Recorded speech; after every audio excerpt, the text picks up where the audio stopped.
Hello guys. आज हम सीखेंगे कि गूगल मैप जो ऑटो फिल फॉर्म यूज़ करता है हम उसको किस तरह अपने वेबसाइट में पेज में इस्तेमाल करेंगे। ये जो है ये मैंने न्यूज़ दिया तो मुझे सजेस्टेड लिस्ट आया, ये मैं अपने वेबसाइट में किस तरह यूज़ करूँगा। So let's start. सो ये मेरे पास वही पेज है जो प्रीवियस लेक्चर में मैंने समझाया था कि गूगल मैप को अपने वेबसाइट में किस तरह यूज़ करेंगे, वही कोडिंग है। तो हम इसी में आगे चलते हैं। सो यहाँ पर मैं एक इनपुट फील्ड दे देता हूँ। तो ये मेरे पास टेक्स्ट होने चाहिए, इसका नेम मैंने दे दिया सर्च इनपुट। इसको मैंने आईडी दे दिया सर्च इनपुट। ठीक है, चलो जी। तो अभी मैं यहाँ पर आ गया, ये देखता हूँ कि ये कहाँ पर ये इनपुट फील्ड बन गया। होस्ट में ये मेरे पास वही डायरेक्टरी है। तो ये गूगल मैप के ऊपर बन गया है। मैं चाहता हूँ कि ये गूगल मैप के बिल्कुल यहाँ पर आ जाए, यहाँ पर इससे अलग ना हो। तो ये थोड़ी बहुत स्टाइलिंग कर लेता हूँ इसकी। ये सिंपल में कॉपी किया और यहाँ पर पेस्ट किया।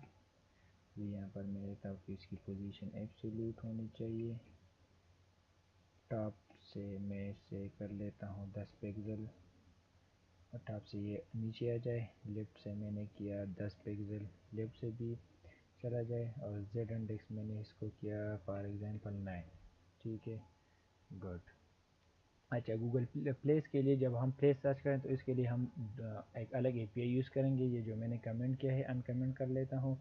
ये एपीआई आप लोगों ने यूज़ करनी है, ये प्लेसेस के लिए है। जब हम प्लेसेस को फाइंड आउट करें जिस तरह ऑटो फिल के लिए, तो ये एपीआई आप लोगों ने यूज़ करनी है। और इसमें भी हम वही की डालते हैं गूगल एपीआई की जो हमने गूगल मैप के लिए डाली होती है। तो ये मैंने सोर्स कोड डिस्क्रिप्शन में लिंक दिया हुआ है, सोर्स कोड आपको अवेलेबल है तो ये वहीं से आप डाउनलोड करके ये आप यूज़ कर लें, ये स्क्रिप्ट।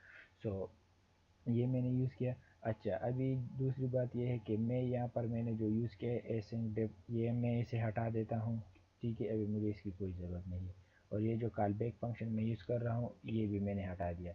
इसकी जगह पर मैं यहाँ पर क्या करूँगा, यहाँ पर बॉडी में लिख दूँगा अनलोड टैग में यूज़ करूँगा। जो ही मतलब इसका मतलब ये है अनलोड का कि जो ही पेज लोड हो जाए तो मुझे ये फंक्शन मेरे लिए कॉल कर ले। मैं ये फंक्शन कॉल कर लेता हूँ।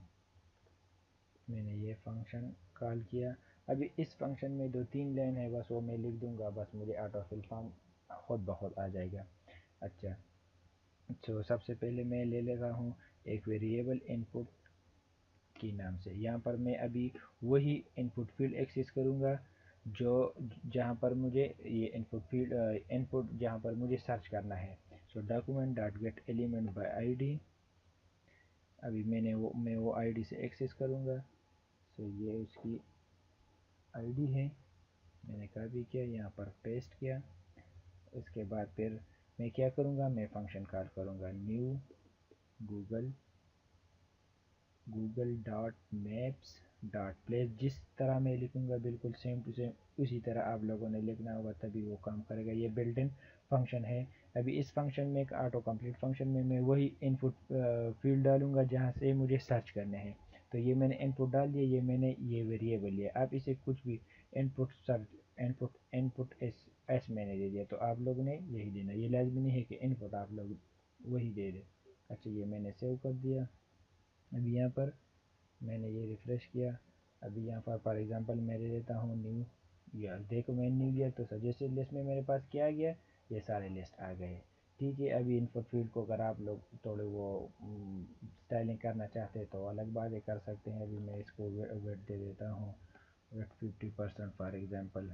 तो ये बढ़ जाएगा। बूटस्ट्रैप यूज़ करें तो इसकी स्टाइलिंग और भी खूबसूरत हो जाएगी। सो यही है। So that's all. और हाँ, नेक्स्ट वीडियो जो मेरी आएगी वो हम मार्कर पे करेंगे कि हम इस तरह जब हम ये सर्च करें तो वही लोकेशन पॉइंट हो, मार्कर आ जाए। मल्टीपल मार्कर हम किस तरह लेंगे और फिर मार्कर पे जब क्लिक करें तो उसी जगह का नेम वगैरह डिस्क्रिप्शन अगर हम देना चाहते तो वो किस तरह देंगे।